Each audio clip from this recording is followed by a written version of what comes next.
bien-aimés, c'est une matinée un peu spéciale. Vous savez, au mois de novembre, souvent les deuxièmes dimanches du mois de novembre, c'est le dimanche de l'église persécutée. Et ce matin, on va axer un peu sur la persécution. Donc, si notre frère Jérôme peut nous mettre la diapo. Vous savez, dans le monde entier, il y a beaucoup de chrétiens qui sont persécutés. Amen. Il y a beaucoup de chrétiens qui sont persécutés. Ils sont persécutés parce qu'ils croient en Jésus-Christ. Ils sont persécutés parce qu'ils ont décidé de lui faire confiance. Donc, le temps que la diapo arrive, et on va partager quelques témoignages. Au niveau mondial, il y a la grande ONG que plusieurs d'entre nous connaissons. C'est l'ONG Portes Ouvertes. Portes Ouvertes, qui a été créée en 1955 par le frère André. Et vraiment, son désir, c'était d'aller rejoindre les frères qui sont dans des pays fermés et qui n'ont pas accès à l'évangile. Béni soit Dieu, parce que ici en France, nous avons accès à la Bible. Nous avons accès à la Bible dans plusieurs versions, dans plusieurs traductions, mais il y a des endroits où les frères et sœurs n'ont pas accès à la parole de Dieu. Et le frère André s'était donné ce défi d'aller dans ces lieux-là. Il y a Portes Ouvertes, il y a également l'association AEP, Action Évangélique de Pentecôte, au niveau des Assemblées de Dieu, qui travaille aussi pour aider les églises et les chrétiens qui sont persécutés. Donc, deux fois, ils vont sur le terrain, deux fois, ils font prier pour ces bien-aimés, deux fois, ils vont prier sur place, là-bas, avec les bien-aimés qui traversent les difficultés. Il y a aussi une autre grosse association, je cite simplement les associations majeures, une association qui s'appelle La Voix des Martyrs. Elle aussi, elle s'investit dans ce domaine à l'égard des bien-aimés qui sont persécutés. Faire un dimanche sur l'église persécutée dans un culte, en fait, ça nous permet de nous rappeler, alléluia, que nous vivons un bon culte ce matin, mais qu'il y a des bien-aimés qui n'ont pas ce privilège de vivre ce bon culte aussi. Et le fait de se rappeler de cela, ça nous donne comme d'être en solidarité avec eux. Alléluia. Ça nous donne comme de penser à eux. Ça nous donne comme voilà, de rester en communion avec eux. Ça nous donne aussi d'être sensibilisés sur ce phénomène, sur ce fait de la persécution. Et il y a de plus en plus la persécution dans le monde. Simplement quelques chiffres.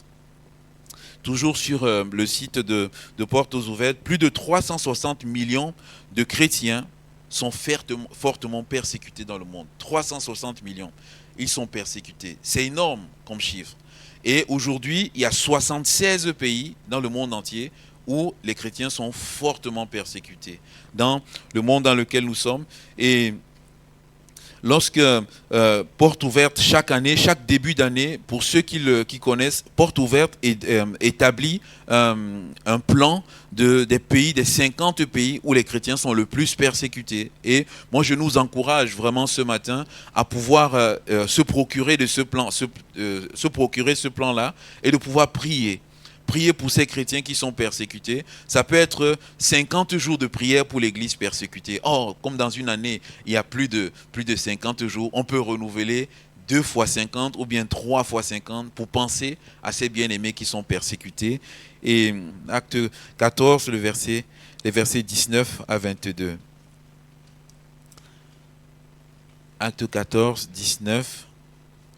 Alors survinrent d'Antioche et d'Icône des Juifs qui gagnèrent la foule et qui, après avoir lapidé Paul, le traînèrent hors de la ville, pensant qu'il était mort. Mais les disciples, l'ayant entouré, il se leva et entra dans la ville. Le lendemain, il partit pour Derbe, et le Derbe avec Barnabas. Quand ils eurent évangélisé cette ville et fait un certain nombre de disciples, ils retournèrent à Lystre, à Icône et à Antioche, fortifiant l'esprit des disciples, les exhortant à persévérer dans la foi et disant que c'est par beaucoup de tribulations qu'il nous faut entrer dans le royaume de Dieu. Alléluia. L'apôtre Paul lui-même, il a expérimenté la persécution. Et quand on lit dans 2 Corinthiens 11, il dresse un peu toutes les persécutions. Il a tellement été persécuté. Ici, il a été carrément lapidé. Il a été laissé pour mort à l'extérieur de la ville. Et cet apôtre Paul, il a été entouré par les disciples. Et il s'est relevé et qu'est-ce qu'il a fait? Il a continué.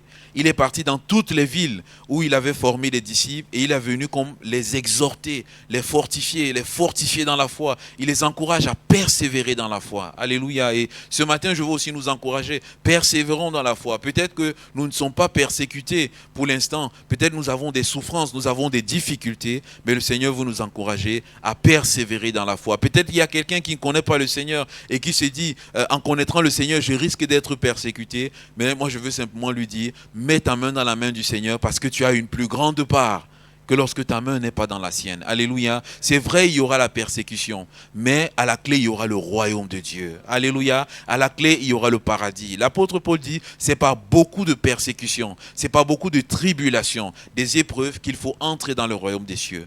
Paul ne dit pas que ce sont les tribulations qui font en sorte que nous soyons sauvés. Non. Il dit simplement ceci, parce que nous sommes sauvés, entre le temps de notre salut et le temps d'entrer dans le paradis, sur tout ce chemin-là, il y a des tribulations, il y a des persécutions, et nous passerons par ces choses malheureusement. Alléluia. Mais la bonne nouvelle, elle est la suivante, c'est que Jésus a déclaré, vous aurez des tribulations dans le monde, mais prenez courage, moi j'ai vaincu le monde. Amen. Moi-même j'ai été persécuté. Jésus lui aussi il a été persécuté. Paul ici il a été persécuté. La Bible dit ici, ce sont des juifs, ce sont ses propres frères. Paul lui il était juif. Ce sont ses propres frères qui l'ont persécuté. Amen. Et des fois ce sont nos propres frères qui vont nous persécuter. Notre propre famille, les gens de notre propre nationalité qui vont nous persécuter. Jésus il a été persécuté. Qui a livré Jésus à la croix? Ce ne sont pas les Romains qui ont livré Jésus. Ce sont ses propres frères qui l'ont livré. Et les Romains ont approuvé le fait qu'il soit livré. Jésus a été crucifié. Il est mort, son sang a coulé à la croix. Mais à la croix, comme je rappelais encore hier, lorsqu'on était en évangélisation, à la croix, il a dit, pardonne-leur, car ils ne savent ce qu'ils font.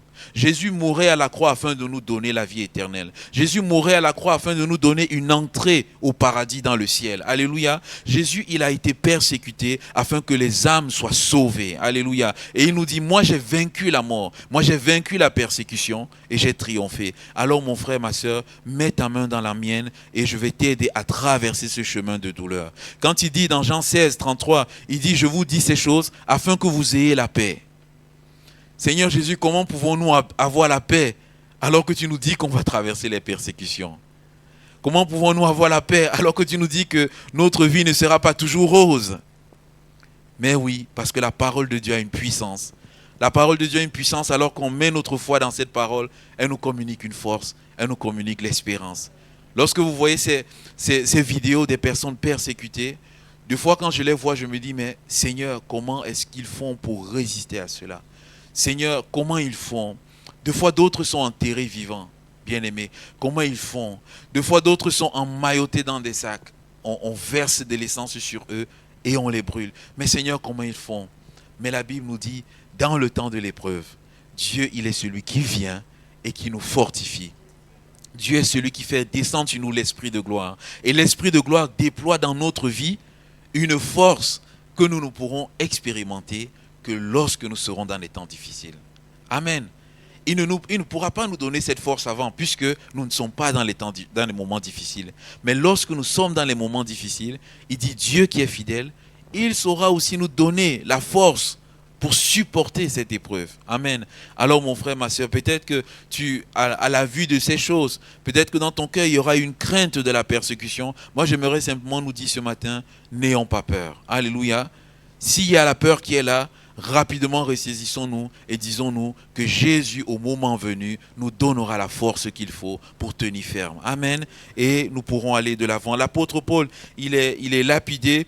Et moi, je vois ici, alors que Paul est lapidé, la Bible nous dit ceci, c'est que les chrétiens vont l'entourer. Et vraiment, ça, c'est quelque chose de particulier. Les chrétiens vont l'entourer. Et je me dis, lorsqu'il y a une personne, que ce soit dans l'assemblée, qui traverse un moment difficile de souffrance ou qui est même persécuté, c'est notre devoir en tant que corps de Christ, en tant que frères et sœurs, de pouvoir l'entourer.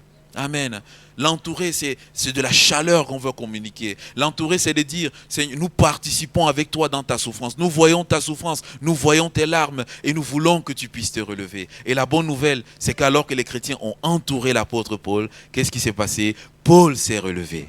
Amen. Alors, mon frère, ma soeur, laisse-toi entourer. J'aimerais aussi dire cela, laisse-toi entourer. Parce que des fois, c'est difficile de se laisser entourer. Amen. Des fois, on aime entourer les autres. C'est une bonne chose. Et des fois, on peut être dans une situation difficile et on a du mal à se laisser entourer. Laisse-toi entourer ce matin. Alléluia. As-tu un souci? As-tu une difficulté? Laisse-toi entourer. Des fois, il peut avoir notre dignité. On peut craindre de perdre notre dignité. De dire, mais j'aime entourer, mais d'être entouré, c'est comme par rapport à ma dignité personnelle. Mon frère, ma soeur, lorsqu'on est dans la difficulté, lorsqu'on est dans les complications, laissons-nous simplement porter par les autres. Alléluia. Parce que ce qui nous persécute ne tient pas trop compte de notre dignité. S'il tenait compte de notre dignité, il ne nous aurait pas persécutés. Mais il ne tient pas compte de notre dignité. Alors de dire, Seigneur, je veux accepter. Et par la même occasion, je fais une digression. Deux fois, bien aimés, ayons cet état d'esprit, acceptons de recevoir aussi des autres. Amen. Deux fois, nous aimons donner, mais on a du mal à recevoir. À qui est-ce que c'est déjà arrivé? Voilà. À qui a déjà eu du mal à recevoir quelque chose? Ça nous est arrivé. J'imagine par exemple un cadeau. Quelqu'un peut-être il est là, il a l'habitude de faire des cadeaux. Mais en retour, quand on veut lui faire des cadeaux, il dit non, non, non, non, non, non, non, non, non. Il a du mal à recevoir le cadeau. Peut-être il se dit, le cadeau qu'on me fait, c'est comme pour, entre guillemets, renvoyer l'ascenseur par rapport... Non, le cadeau qu'on fait, c'est juste la personne, il est tellement rempli d'amour et il me fait un cadeau. Il est tellement rempli de joie et il me fait un cadeau. Cette personne-là aussi, il veut réjouir mon cœur. Son cadeau ne pourra peut-être pas être à la hauteur du cadeau que moi je lui ai fait. Son cadeau pourrait être petit, mais Seigneur, je veux être humble et je reçois son cadeau. Et son cadeau me fera du bien. Acceptons de recevoir. C'est bien-aimé. On parle de l'apôtre Paul ici. Paul aurait pu être là à demi-mort. Il dit non, non, moi je suis l'apôtre Paul. C'est moi qui exhorte. C'est pas vous qui m'exhortez. Eh bien, mon cher apôtre Paul, tu serais resté mort sur la route. Mais l'apôtre Paul s'est laissé encourager. Alléluia. Laissons-nous aussi encourager, entourer. Il a été entouré. Les portes ouvertes, c'est ce que Porte Ouverte fait pour ce jeune homme-là. C'est ce que l'AEP fait aussi pour les pasteurs. Ils prient avec les pasteurs. Parce qu'un pasteur dont l'église est attaquée de la sorte, vous imaginez, c'est un traumatisme. Nous, on ne le réalise pas toujours. Imaginez-vous ce matin, quelque chose se passe ici. Ce sera quand même un traumatisme de revenir parce qu'il y aura quand même la crainte que cela se reproduise. Et là, ces frères ont besoin d'être encouragés, d'être soutenus. Alléluia. Accompagnés, entourés physiquement, mais entourés aussi dans la prière. Et c'est ce que je nous demande ce matin. Entourons nos frères, nos bien-aimés par la prière. Ça passe par des prières individuelles, par l'index de prière. Ça passe aussi par des moments. Je pense qu'on va prendre des vendredis où on va consacrer uniquement à ces chrétiens qui sont persécutés. Rappelons-nous, bien-aimés, qui sont persécutés parce qu'ils croient en Jésus. Et je me suis fait la réflexion. Mais qu'est-ce qu'il y a de mal à croire en Jésus? Lorsque quelqu'un croit en Jésus, il ne va pas persécuter une autre personne. En réalité, quelqu'un qui croit en Jésus, c'est une source de paix. Amen. Mais pourquoi cette personne qui croit en Jésus est persécutée? Un jour, un pasteur, il était en face d'un homme qui était athée et qui rejetait la foi. Il dit à cet homme athée, vous voici dans une rue, un soir, et il fait tout noir. Et il se trouve que devant vous, il y a 3 gaillards. 3 gaillards qui viennent, ils sont costauds, ils s'approchent de vous. Quelle sera votre réaction? Le monsieur athée lui dit, j'aurais peur. Parce que c'est 3 costauds dans la nuit. Et le pasteur, il pose maintenant la deuxième question. Quelle sera votre réaction si vous savez que ce sont 3 étudiants de l'école biblique? Je vous pose la question. Quelle sera votre réaction si vous savez que ces 3 gaillards-là, ces 3 étudiants de l'école biblique? Quelle sera votre réaction? C'est la joie. Quelqu'un qui met sa foi en Jésus ne peut que produire la joie, ne peut que communiquer la vie. Mais bien aimés, les chrétiens sont persécutés parce que derrière les persécuteurs, il y a une personne. Cette personne s'appelle le diable. Cette personne s'appelle Satan. Satan, il avait une position. Il était le chef des chantres, l'adorateur. Mais Satan, parce qu'il s'est rébellé contre Dieu, parce qu'il a eu l'orgueil contre Dieu, qu'est-ce que Dieu a fait? Dieu l'a poussé hors du ciel. Satan, il est descendu. Satan, puisqu'il est rempli de jalousie à l'égard de tous ceux qui acceptent de suivre Jésus, il se met derrière tous les persécuteurs pour persécuter les chrétiens. Parce que Satan, il sait une chose. Il a un secret que les persécuteurs ne connaissent pas. Satan, il sait une chose, c'est que celui qui met sa foi en Jésus a l'assurance d'aller au paradis. Satan sait que lui ne partira plus au paradis. Il sait qu'il ne s'assera plus jamais à côté de Dieu. Satan sait que sa destinée, c'est dans les temps de feu et de soufre. Alors, pour amener le maximum de personnes dans sa chute, il veut persécuter. Il veut persécuter les chrétiens à telle enseigne qu'il veut les pousser à renoncer à leur foi pour venir avec lui.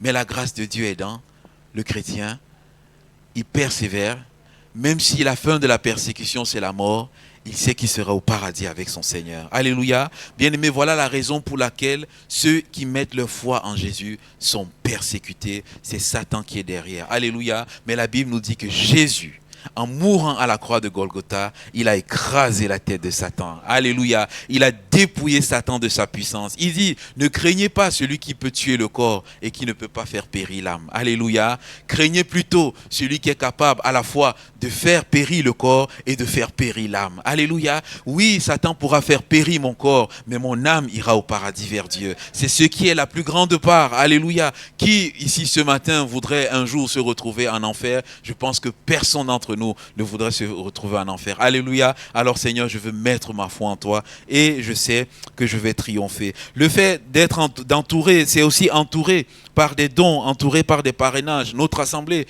fait aussi des parrainages, fait aussi des dons. Lorsqu'il y a eu des persécutions, des difficultés, on a fait des dons via l'AEP, aussi par GEL, l'association GEL, qui reçoit tous vos dons et qui envoie en direction de l'Ukraine des chrétiens persécutés en Ukraine, des chrétiens persécutés en Arménie. On a le problème, le souci qu'il y a en Arménie, il y a plusieurs chrétiens également qui sont persécutés partout dans le monde, au Cuba. Tous ces dons, les dons que vous faites aussi également à GEL, ça va pour soutenir tous ces chrétiens. Amen. C'est un moyen aussi de les entourer. Paul est entouré, on peut les entourer aussi par des lettres que nous pouvons envoyer. Deux fois, le Seigneur, alors qu'on prie pour les chrétiens, le Seigneur touche notre cœur et nous demande d'envoyer une lettre à un chrétien persécuté. Amen. Et là, qu'est-ce qu'on fait? On envoie à porte ouverte une lettre de dire, voilà, j'ai une lettre que je vais écrire à des chrétiens qui sont persécutés. Et lorsque la lettre arrive, oh, ça leur fait tellement du bien. Amen. Bien-aimés, mettons-nous un peu dans leur situation. Vous êtes dans une situation difficile, compliquée. Qu'est-ce que ça vous fait sur le cœur de recevoir un matin dans la boîte aux lettres une lettre qui est là, un chrétien qui est en Australie et qui vous a écrit, qui dit, en ce moment, je sais que vous traversez des situations difficiles, mais sachez que je suis en train de prier pour vous, de prier que le Seigneur vous soutienne, de prier que le Seigneur change la situation. Oh, bien-aimé, moi, ça me ferait tellement plaisir. En Australie, je ne connais personne en Australie. Je n'ai pas la famille en Australie. Alléluia. Pour dire que peut-être ça peut être quelqu'un de ma famille qui a eu vent de la souffrance par laquelle je passais, qui a envoyé une lettre anonyme pour me soutenir. Je ne connais personne. Alors si cette lettre vient de l'Australie, je veux dire Alléluia Seigneur. Je ne suis pas oublié de toi. Tu as mandaté un de tes enfants là-bas pour envoyer une lettre et pour m'encourager. Alléluia. Soyons également de ceux-là qui envoient des lettres. Amen. La marche chrétienne n'est pas une marche facile. C'est compliqué, mais le Seigneur Jésus est avec nous. Il nous encourage. Gardez les regards focalisés sur Jésus. Amen. Lui-même qui a été persécuté, lui-même qui, en vue de la joie qui lui était réservée, a souffert toutes ces choses. Gardons les regards sur lui. Jésus, lorsqu'il fait le sermon sur les béatitudes, comment est-ce que le sermon des béatitudes se termine? Il dit, heureux serez-vous lorsqu'on vous outragera et lorsqu'on vous persécutera à cause de mon nom. Amen. Parce que votre récompense. Alléluia. Le Seigneur dit heureux. Heureux, non pas dans le sens de dire, oui, persécutez-moi, j'aurai la joie. Non, ce n'est pas dans ce sens. Le sens de heureux, ça veut dire en marche. Alléluia. De dire, ceux qu'on persécute et qu'on outrage à cause du nom de Jésus, il dit, vous serez en marche. Alléluia. parce que vous mettez votre foi en moi, vous serez en marche parce que je vous dis, vous aurez une récompense qui vous attend dans le royaume des cieux. Bien-aimé, Jésus a pu tenir parce qu'il savait qu'il y avait une joie qui l'attendait. Nous aussi, lorsque nous traverserons par les persécutions, regardons la joie qui nous attend dans le ciel. Alléluia. Bien-aimé, moi, j'imagine, je veux un peu le ramener terre à terre. Je veux le ramener terre à terre. Parce qu'en le ramenant terre à terre, ça nous parle. Amen. Pardonnez mon exemple. Amen. Mais transformez-le ensuite en spirituel. Imaginez que vous avez une longue journée de dur labeur, que vous avez tellement faim, vous êtes affamé, et que vous savez, un temps soit peu, qu'à la maison, il y a de belles lasagnes qui vous attendent. Imaginez, quelle sera votre réaction? Vous aurez la force d'aller jusqu'à la maison. Alléluia. Qu'il y a un bon plat, qui vous attend. Vous aurez la force d'aller à la maison. Amen. Parce que vous savez qu'une fois que vous serez à la maison et que vous allez manger, vous serez bien. Peut-être vous pouvez me dire, mais pasteur, l'exemple est tellement... ça vaut ce qu'il vaut. Mais maintenant, mon frère, ma soeur, imaginons que là-haut dans le ciel, il y a quelque chose de puissant qui nous attend. Alléluia. Imaginons qu'il y a quelque chose de glorieux qui nous attend. Ah Seigneur, j'aurai la force de marcher. Alléluia. De marcher jusqu'au royaume des cieux parce que je sais ce qui m'attend. Heureux les morts dans le Seigneur parce que les œuvres les accompagnent, parce qu'ils auront des récompenses. La couronne de la joie, la couronne de justice, la couronne de gloire, la couronne de vie, la couronne de paix. Alléluia. Mon frère, ma soeur, persévère parce qu'il y a une récompense qui t'attend. Seigneur Jésus nous encourage. La persécution, bien aimée, peut prendre plusieurs formes, elle peut être à plusieurs échelles, peut être pour plusieurs raisons, mais il n'en demeure pas moins que c'est la persécution. On va prier. L'apôtre Paul, il dit ceci pour encourager Timothée. On va le lire dans 2 Timothée 3, les versets 10 et au verset 12. Également un passage, un modèle. Deux fois quand on est persécuté, bien aimé, regardons dans la Bible. Il y a eu des modèles qui ont traversé la persécution. Et là, Paul, il est en train de parler à Timothée. Et on voit aussi dans ce passage la raison à nouveau de la persécution. Paul dit ceci à Timothée, dans 2 Timothée 3, des versets 10. Il dit, 2 Timothée 3, le verset 10, « Pour toi, tu as suivi de près mon enseignement, ma conduite, mes résolutions, ma foi, ma douceur, ma charité, ma constance. » Et il dit ceci, « Tu as suivi de près mes persécutions et mes souffrances. » Amen. Il dit, à quelle souffrance n'ai-je pas été exposé à Antioche, à Icône et à Lystre? Vous vous rendez compte, il est en train de faire allusion à la souffrance en acte 14. Il dit, à quelle souffrance n'ai-je pas été exposé? Quelle persécution n'ai-je pas supporté? Et cette fin du verset 11, et le Seigneur m'a délivré de toutes. Alléluia. Et le Seigneur m'a délivré de toutes. Oh bien-aimé, vous pourrez passer par toutes sortes de souffrances, d'épreuves, de difficultés. Gardez la fin de ce verset. Et le Seigneur m'a délivré de toutes. Le Seigneur vous délivrera. Alléluia. Le Seigneur interviendra. Peut-être la délivrance du Seigneur viendra, ce sera la mort. Parce que la mort est une délivrance aussi que le Seigneur nous accorde. Amen. Et le Seigneur m'a délivré de toutes. Mon frère, ce matin, le Seigneur va te délivrer de tout ce par quoi tu passes. Alléluia. Mais il dit, Seigneur, comment est-ce que tu voudras que la délivrance se passe? Et le Seigneur a donné la force à l'apôtre Paul de supporter toutes les souffrances, de supporter toutes les difficultés, les persécutions. Seigneur, merci. Et l'apôtre Paul dit ceci à Timothée. Timothée était un jeune pasteur. Timothée entrait dans le ministère. Il avait besoin d'être encouragé. Alléluia. Encourager les gens, c'est vrai, c'est de leur donner de bonnes paroles, mais encourager les gens, moi je le dis souvent, c'est de leur dire ce qui les attendra sur le chemin. Alléluia. Des fois, on peut dire, mais ce sera décourager la personne. Non, ça ne sera pas décourager la personne, mais ça sera préparer la personne. Tu sais, sur le chemin que tu es en train de prendre, ça ne sera pas toujours facile. Les baptisés peuvent vous témoigner. Chaque fois que j'ai les baptisés, les futurs baptisés, je leur dis, le chemin que vous êtes en train d'emprunter, ça ne sera pas facile. Ce n'est que le début. Alléluia. Mais sachez une chose, Jésus sera avec vous. Amen. Et l'apôtre Paul continue, il dit ceci. Or, j'aime bien ce verset. Amen. Or, tous ceux qui veulent vivre pieusement en Jésus-Christ seront... Amen. Il dit, tous ceux qui veulent vivre pieusement en Jésus seront persécutés. On ne peut pas échapper, mon frère. plus tu cherches à t'attacher à Jésus, plus tu seras persécuté. Plus tu as soif d'une plus grande manifestation de la présence de Jésus, de la puissance du Saint-Esprit dans ta vie, tu seras persécuté. Pourquoi? Plus tu désires t'approcher de Jésus, l'ennemi n'est pas content. Alléluia. Et il va faire tout pour te décourager. Mais mon frère, persévère car le Seigneur est avec toi. Alléluia. Je vais terminer avec un dernier passage également dans l'épître à Pierre. Pierre, il nous donne une autre dimension au niveau de la persécution. 1 Pierre 4, des versets 12 jusqu'au verset 16 également. Et Pierre ajoute une nuance. Il dit vraiment être persécuté parce que nous suivons Jésus. Parce que des fois, on peut être persécuté du fait de nos propres fautes. C'est vrai que des fois, on peut faire des fautes et ça s'engendre la persécution, ça engendre la souffrance. Ce n'est pas de cette persécution dont la Bible est en train de parler. Amen. La Bible parle de la persécution lorsqu'on vit pour Christ. Elle dit ceci: bien-aimés, ne soyez pas surpris comme d'une chose étrange qui vous arrive, de la fournaise qui est au milieu de vous pour vous éprouver. Réjouissez-vous au contraire de la part que vous avez aux souffrances de Christ, afin que vous soyez aussi dans la joie, dans l'allégresse, lorsque sa gloire apparaîtra. Amen. Je ne sais pas si vous avez réalisé, tous ces passages qu'on a lus sont en train de dire aux chrétiens: ne soyez pas surpris de la persécution. Vous serez persécutés. Alléluia. Et ou encore de dire, lorsque vous êtes persécutés, ne vous plaignez pas. Alléluia.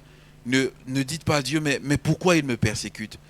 Dites simplement à Dieu: Seigneur, tu me l'as annoncé dans ta parole. C'est pourquoi ce matin, je veux nous encourager encore, bien-aimés. Mon frère, ma soeur, lisons énormément notre Bible. Alléluia.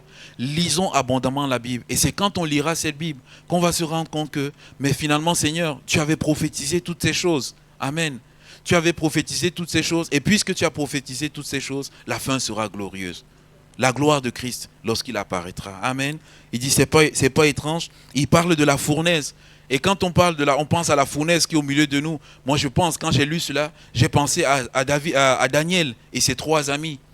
Qu'est-ce qui s'est passé? On a demandé adorer la statue. Ils ont dit, nous, on n'adorera pas la statue. Notre Dieu peut nous délivrer de la fournaise. Et même s'il ne nous délivre pas, parce qu'il y a cette éventualité aussi, nous ne nous prosternerons pas. Ils ont jeté dans la fournaise, ils ont chauffé 7 fois. Ils étaient là, mais la Bible nous dit que dans la fournaise, il y avait un 4e homme. Lorsque tu seras dans la fournaise de la persécution et de l'épreuve, il y aura ce 4e homme qui sera là. Et ce 4e homme, c'est qui? C'est Jésus qui sera là lui-même. Lorsque ce 4e homme était là, leur issue, c'était la délivrance.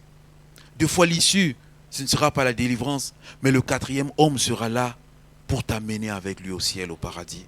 Le 4e homme sera là comme cet homme qui était sur la croix, il était cloué avec Jésus. Et il a dit, nous, on est dans la souffrance tous les deux. Ce soir même, aujourd'hui même, tu seras au paradis avec moi. Alléluia. Jésus viendra lui-même pour t'amener avec lui au paradis. Bien-aimé, dans la fournaise ardente, le Christ est là. Il dit ceci, il précise, si vous êtes outragés pour le nom de Jésus, vous êtes heureux. Si vous êtes outragés. Pourquoi il précise cela? Comme je l'ai dit tout à l'heure, 2 fois on est outragé, ce n'est pas parce qu'on sert le Seigneur Jésus, c'est parce qu'on a fait des erreurs, c'est parce qu'on a manqué de sagesse. Il faut le dire, bien-aimé. 2 fois on manque de sagesse dans certaines situations et on est persécuté. Et 2 fois on peut se plaindre, de se dire non, c'est parce que je suis chrétien que je suis persécuté. Il faut bien voir pourquoi je suis persécuté. Alléluia. Vraiment, j'aimerais bien marteler cela. Parce que 2 fois, on entend des personnes, elles disent, mais on me persécute parce que je suis chrétien. Mais quand on entend la raison de la persécution, on dit, mais mon frère, ma soeur, ce n'est pas parce que tu es chrétien que tu es persécuté. C'est parce que tu as manqué de sagesse dans cette affaire.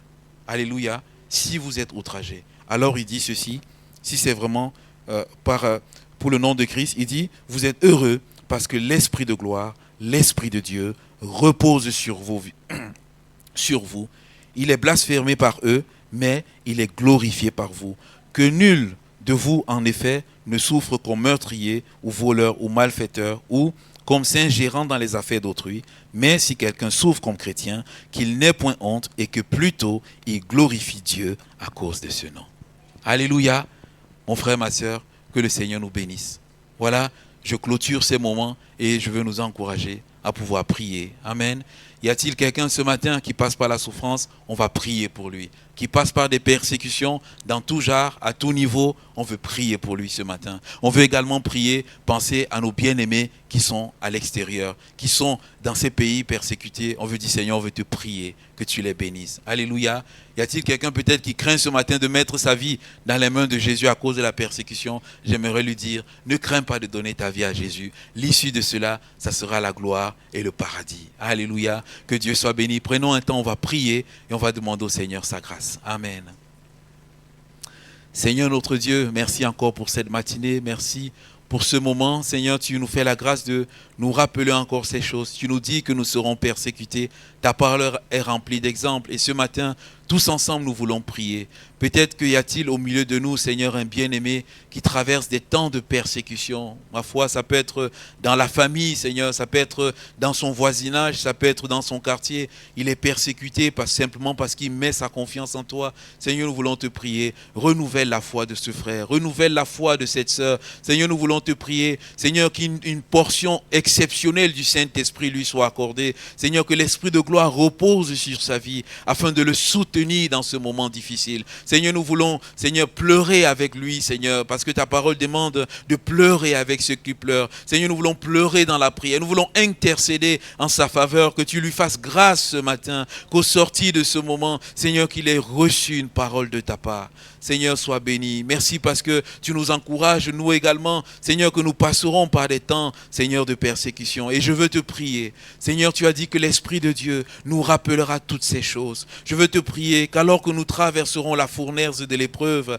que le Saint-Esprit puisse nous rappeler toutes ces choses. Que le Saint-Esprit puisse nous encourager, nous remplir de la joie et de l'allégresse du ciel. Seigneur, ce matin, nous voulons prier pour nos bien-aimés qui sont persécutés par-delà le monde. Seigneur, souviens-toi de nos bien-aimés. Seigneur, fais leur grâce. Seigneur, étends ta main sur eux pour les délivrer, pour les sauver. Seigneur, mon Dieu, Père éternel, pour guérir leur cœur, peut-être pour communiquer le pardon. Seigneur, peut-être qu'il y a un stress post-traumatique qui est là, Seigneur. Peut-être pour guérir leur cœur, Seigneur. Peut-être qu'à cause de la persécution, dans la nuit, ils ont des cauchemars, ils ont des rêves qui sont là. Nous prions que la puissance du Saint-Esprit puisse agir dans leurs pensées, Seigneur, afin qu'ils puissent être saints dans leurs pensées. Peut-être que dans le cœur est là, le cœur souffre de palpitations, de crainte. Nous te supplions que tu puisses guérir leur cœur dans le nom de Jésus.